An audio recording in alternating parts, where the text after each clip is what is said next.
Chào mừng các bạn đã quay trở lại với Dojin.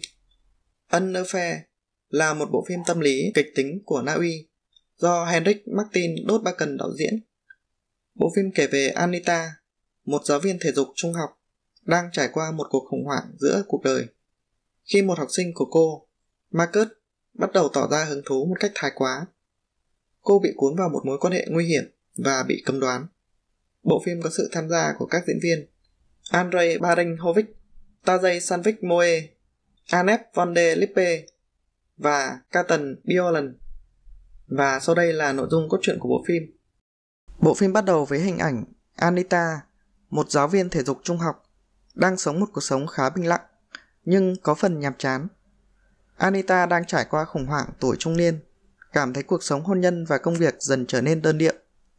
Marcus, một học sinh mới chuyển đến trường của Anita, nhanh chóng gây sự chú ý bằng ngoại hình quyến rũ và thái độ tự tin. Ban đầu, mối quan hệ giữa Anita và Marcus chỉ dừng lại ở mức giáo viên và học sinh, nhưng Marcus bắt đầu tỏ ra hứng thú một cách thái quá với Anita, thường xuyên có những hành động và lời nói khiến cô cảm thấy khó xử. Marcus bắt đầu theo đuổi Anita một cách mạnh mẽ và quyết liệt. Anh gửi cho cô những tin nhắn và quà tặng ẩn ý, tạo ra một sự căng thẳng tinh tế trong cuộc sống của cô. Mặc dù ban đầu Anita cố gắng giữ khoảng cách và chống lại sự cám dỗ, nhưng dần dần cô bị cuốn vào sự quyến rũ và cảm giác được chú ý của Marcus. Anita bị giằng xé giữa cám dỗ và đạo đức. Cô biết rằng mối quan hệ này là sai trái và có thể gây ra những hậu quả nghiêm trọng. Nhưng cô không thể từ chối cảm giác mới mẻ và đầy sức sống mà Marcus mang lại. Những cảnh quay cho thấy rõ sự mâu thuẫn nội tâm của Anita khi cô phải đối mặt với những lựa chọn khó khăn và nguy hiểm. Mối quan hệ giữa Anita và Marcus ngày càng trở nên phức tạp và căng thẳng. Marcus bắt đầu thể hiện những hành vi ngày càng ám ảnh và kiểm soát.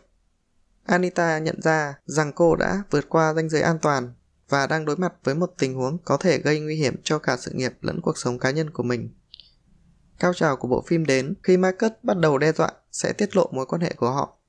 Sự căng thẳng đạt đến đỉnh điểm khi Anita phải đối mặt với những hậu quả tiềm ẩn từ mối quan hệ này, bao gồm cả sự nghiệp và danh dự của mình.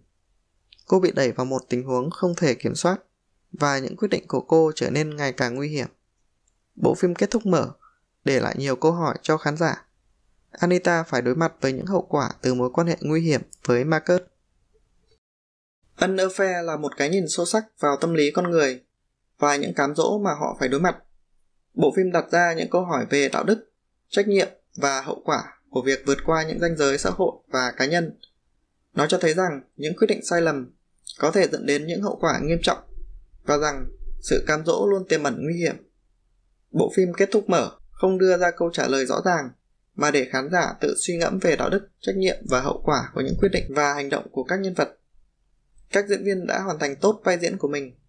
Andrei vào vai Anita một cách xuất sắc, thể hiện rõ ràng sự mâu thuẫn và phức tạp về tâm lý của một người phụ nữ đang đứng giữa ranh giới giữa đúng và sai. Cô thể hiện một cách chân thực giữa sự giằng xé, cám dỗ và đạo đức. Trong vai Marcus, Tajay mang đến một sự pha trộn giữa sự quyến rũ và nguy hiểm. Sự diễn xuất tinh tế của anh làm rõ sự lôi cuốn cũng như những mối đe dọa tiềm ẩn mà nhân vật mang lại. Kịch bản của An Affair khá chặt chẽ, tạo ra những tình huống căng thẳng và bất ngờ. Bộ phim đi sâu vào tâm lý của nhân vật, khám phá những động lực phức tạp và mối quan hệ nguy hiểm giữa giáo viên và học sinh. Đạo diễn Henrik Martin Dotbakken đã tạo ra một tác phẩm vừa quyến rũ vừa đáng sợ. Ông sử dụng hiệu quả các yếu tố hình ảnh và âm thanh để xây dựng bầu không khí đầy căng thẳng và sự bất an, với những cảnh quay đẹp mắt và những góc quay tinh tế đầy màu sắc, tạo nên sự tương phản giữa vẻ đẹp bề ngoài và sự mục nát bên trong của các mối quan hệ. Âm nhạc và hiệu ứng âm thanh trong phim được sử dụng một cách tinh tế, tăng cường cảm giác hồi hộp và sự bất an. An Affair không chỉ là một câu chuyện về mối quan hệ bị cấm đoán, mà còn là một cái nhìn sâu sắc vào tâm lý con người và những cám dỗ mà họ phải đối mặt. Đây là một bộ phim tâm lý kịch tính đáng xem, với diễn xuất xuất sắc, kịch bản chặt chẽ và cách xử lý tinh tế của đạo diễn. Bộ phim không chỉ lôi cuốn khán giả bằng câu chuyện đầy căng thẳng, mà còn khiến họ phải suy ngẫm về những khía cạnh phức tạp của con người và xã hội. Ok, cảm ơn các bạn đã theo dõi.